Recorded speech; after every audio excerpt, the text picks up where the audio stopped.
Inner beauty became an outdated word. I think it belongs in the same category as words like chivalry and camaraderie, which all share this similarity of once being glorified as being one of the most valuable human virtues. But now, they are cold turkey, right? No one talks about them anymore. They're not that important. So nowadays, I guess the most important thing that people talk about is looks, right? Everything today is about looks. And there are streamers and influencers and a whole network of Looksmaxxers online dedicated to this purpose of being pretty and being, doing everything in their power to achieve this goal of looking good, right? And this is men I'm talking about. It's not women. Men are doing this. Men watch live streams. They donate money to Looksmaxxers. They donate money to other men promoting plastic surgery and skincare routines. They themselves are adopting makeup routines and things like that.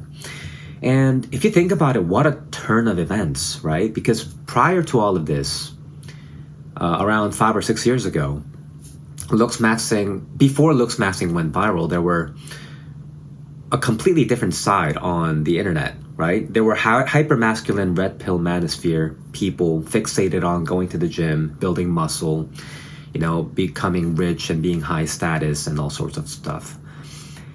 And as a foreigner, looking at this phenomenon from way across the ocean in Korea, is honestly nothing new for me, right? Because in Korea, we have been obsessed with our looks since the beginning of the 21st century.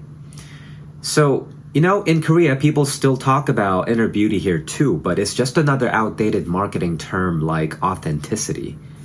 People say that inner beauty is important in front of the camera while spending tens of thousands of dollars on plastic surgery and skincare. So, that's quite similar. But here's something interesting. This is what is different from Korea and what's happening in the Western cultures like United States.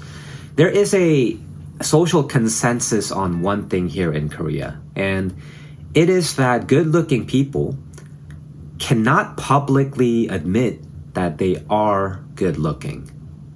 And this sounds a little bit counterintuitive, but it's true. So even if someone is obviously attractive, they cannot express that they know that they are attractive. So for example, if you go out and meet new people, it's very common for Korean people to compliment you on your looks, right? And whenever they say something like, oh, you look like this celebrity, you have a really beautiful nose, or your skin is amazing, or something like that, what happens is most people turn down the compliments and say that they're not that good looking. They say like, oh no, I'm not. Actually, you're so pretty yourself. You're so beautiful yourself. And, why not just say thank you, right?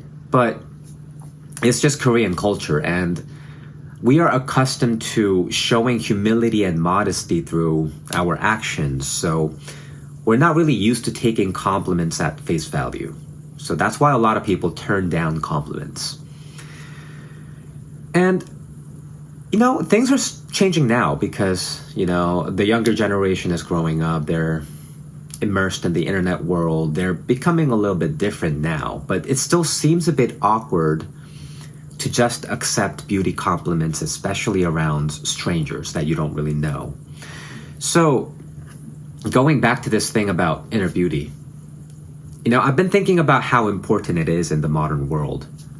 We're living in this shallow and superficial era, and probably the most superficial era in human history, right? Looks matter more than any other traits. Yeah, as we can see from, modern influencers and famous people. So, is our virtue of becoming a better person today than we were yesterday gone? Is that outdated too? So I've been thinking about this question, and I guess there are two answers, right? It depends on what you are looking for.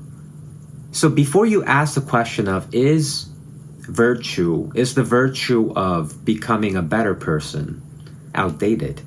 Is the virtue of inner beauty outdated? The question you have to ask yourself is what you actually want in life, right? So is it attention and fame, or is it peace and fulfillment? And depending on that answer to this question, you would be able to answer the question of whether inner beauty is actually important or not. So that's all I have for today, guys. Thank you for listening.